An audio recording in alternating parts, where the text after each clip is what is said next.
2 3 4 1 2 3 4 1 2 3 4 ចឹងខ្ញុំដាក់ខ្មែរការ៉េ$768 $4 ធុងជ្រូក1 add 4ដើមភាគរយ4ដើមញ៉ាចែក4ដើមចឹងជាប្រភេទ password ដែល strong មានអក្សរធំអក្សរតូចមានលេខមានសញ្ញាហើយបន្តមកទៀតអ្នកឲ្យធ្វើការចុច next ប៊ូតុងត្រង់នេះគឺ next ណាចុច next មកបន្តមកទៀតអ្នកឲ្យបន្តពីធ្វើការចុច next ហើយអ្នកទាំងគ្នាអាចធ្វើការចុច save មកដើម្បីឲ្យយើង log in account នឹងលើក្រោយគឺវាជាប់វា save password ទុកណាអញ្ចឹងយើងចុច save ក៏បាន not now ក៏បានហើយចំណុចនេះគឺសំខាន់មែនតើអ្នកហេចុចពាក្យ I agree មានន័យថាខ្ញុំយល់ព្រមអានេះជា policy វាថា agree to Facebook term and policy បាទវាបញ្ជាក់ប្រាប់យើងថាយល់ព្រមនៅគោលការណ៍របស់ Facebook មានន័យថាបើសិនជាយើងអត់យល់ព្រមមួយគេទេយើងអាចបង្កើតយើងអាចធ្វើការប្រើប្រាស់នៅ platform របស់គេស្នើសុំការចូលឈ្មោះប្រើប្រាស់បានទេយើងត្រូវចុចយល់ព្រមបានយើងអាចធ្វើការមានន័យថាយើងយល់ព្រមជាមួយនឹងការគោលការណ៍របស់គេយើងអត់ពៀនគោលការណ៍គេយើង follow តាមគេអញ្ចឹងបានគេឲ្យយើង agree អញ្ចឹងយើងចុច I agree មានន័យថាខ្ញុំយល់ព្រមអក្សរ QQ នេះបាទបន្តមកទៀតអ្នកទាំងឲ្យធ្វើការរងចាំបន្តិចបាទបន្ទាប់ពីធ្វើការរងចាំហើយ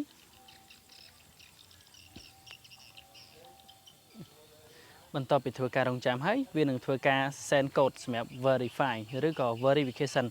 អញ្ចឹងវាបញ្ជាក់ប្រាប់យើងថា confirm your account automatic with ហើយបន្ត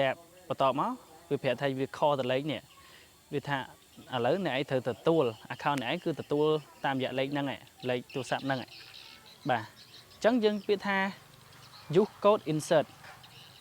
មានន័យថាយើងអត់ឲ្យវា call មកយើងយក use code insert មានន័យថាឲ្យវាផ្ញើសារជាលេខកូដតាមរយៈ SMS ក៏បានឬក៏ WhatsApp ក៏បានអញ្ចឹងបើយើងថាឥឡូវចង់ឲ្យវាផ្ញើសារលេខកូដ5ខ្ទង់មកកាន់ WhatsApp យើងចុចកន្លែង WhatsApp មកបាទ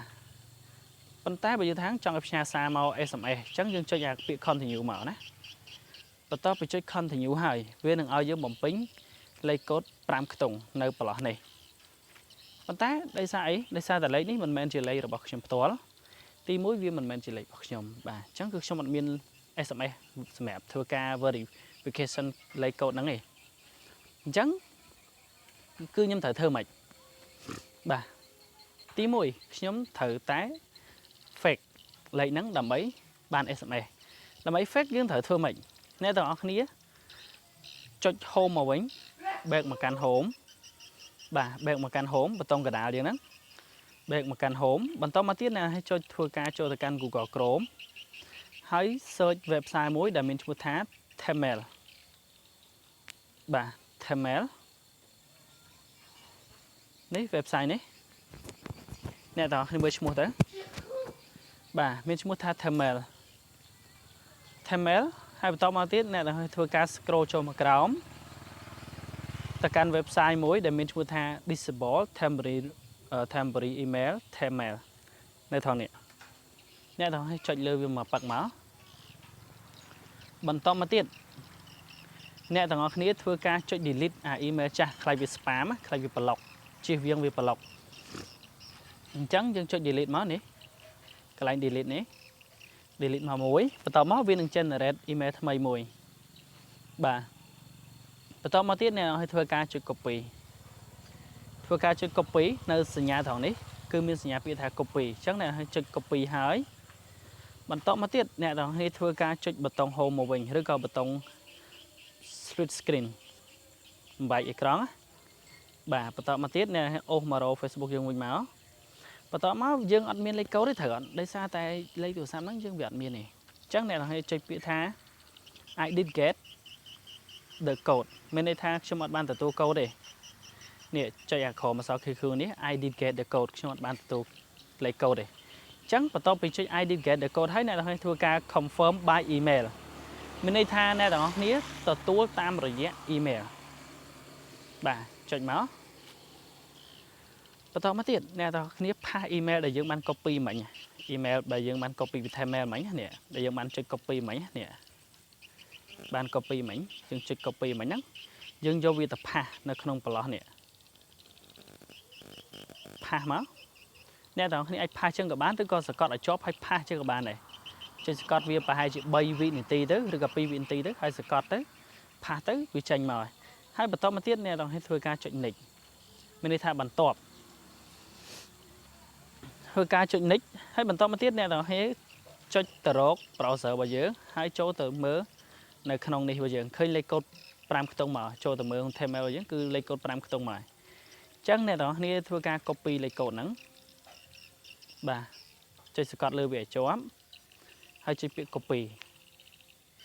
បន្ទាប់ពីចុចសកត់លើវាឲ្យជាប់ហើយចុច copy ហើយយើងយកអាលេខកូដហ្នឹងមកបំពេញនៅប្រឡោះ confirm code នេះ confirmation code នេះហើយចុច next បន្ទាប់ពីធ្វើការចុច next ហើយឬក៏ចុចពាក្យភាសាខ្មែរប្រែថាបន្ទាប់ហើយអ្នកទាំងអស់គ្នារងចាំបន្តិចវានឹងចេញមកទម្រង់បែបនេះបាទអញ្ចឹងអ្នកទាំងអស់គ្នាអាចធ្វើការ add profile បាទឬក៏ចុច skip ក៏បានដែរអានេះគឺយើងបាននៅគណនី account Facebook មួយប៉ុន្តែភាគច្រើនការបង្កើត account Facebook ថ្មីគឺប្រឈមខ្ពស់នឹងការជាប់180ថ្ងៃឬក៏ការប្លុកមិនថាអ្នកទាំងអស់គ្នាបង្កើតតាមរយៈអីក៏ដោយមិនថាមាន Gmail ស្រីនលេខទូរស័ព្ទស្រីន verify គឺវាប្លុកដែរកត្តាដែលប្លុកគឺវាមាន2ចំណុចសំខាន់ទី1 spam device ទី2 spam IP ទី3គឺ checkpoint អាហ្នឹងយើងបូកនឹងការ spam IP ដែរអញ្ចឹងរបៀបដោះស្រាយនៅបញ្ហា suspend ឬក៏ជាប់180ថ្ងៃនេះខ្ញុំនឹងមកបង្ហាញបងប្អូននៅវីដេអូក្រោយថាយើងដោះស្រាយវារបៀបម៉េចហើយយើង unlock វារបៀបម៉េចឲ្យវាបានមកវិញបាទហើយនេះគឺគ្រាន់តែជាកលឹះងាយក៏ដូចជា tip ងាយនៅក្នុងការចែកម្លែកបងប្អូនដោយ free បើសិនជាបងប្អូនចង់ស្វែងយល់ឲ្យស៊ីជម្រៅជាងហ្នឹងគឺយើងមានមេរៀនជាច្រើនសម្រាប់ update នៅក្នុងមេរៀននៅក្នុង website របស់យើង mmoschool.net គឺយើងមានមេរៀនកម្រិតចាប់ពី basic medium ហើយនិង advanced ទៅអញ្ចឹងបើសិនជាបងប្អូនគិតថាសមត្ថភាពបងប្អូនអាចរៀនកម្រិត advanced បានបងប្អូនអាចរៀនកម្រិត advanced បើសិនជាបងប្អូនគិតថាចេះមកចង់រៀនត្រឹម basic រៀន basic បើបងប្អូនគិតថាចេះរៀនក្រែលដែររៀនច្រើនដែរបងប្អូនរៀន medium ទៅកម្រិតមធ្យមទៅបាទអញ្ចឹង វីដេអូនេះគឺខ្ញុំសូមបញ្ចប់ត្រឹមតែប៉ុណ្្នឹងហើយហើយបន្តមកទៀតយើងជួបគ្នានៅវីដេអូក្រោយខ្ញុំនឹងចែកម្លែកបងប្អូនពីរបៀបនៅក្នុងការ unlock នៅ account ជាប់180ថ្ងៃ suspend បែបនេះបាទសូមអរគុណចំពោះការទស្សនាវីដេអូនៅក្នុង website mmoschool.net ជួបគ្នានៅវីដេអូក្រោយ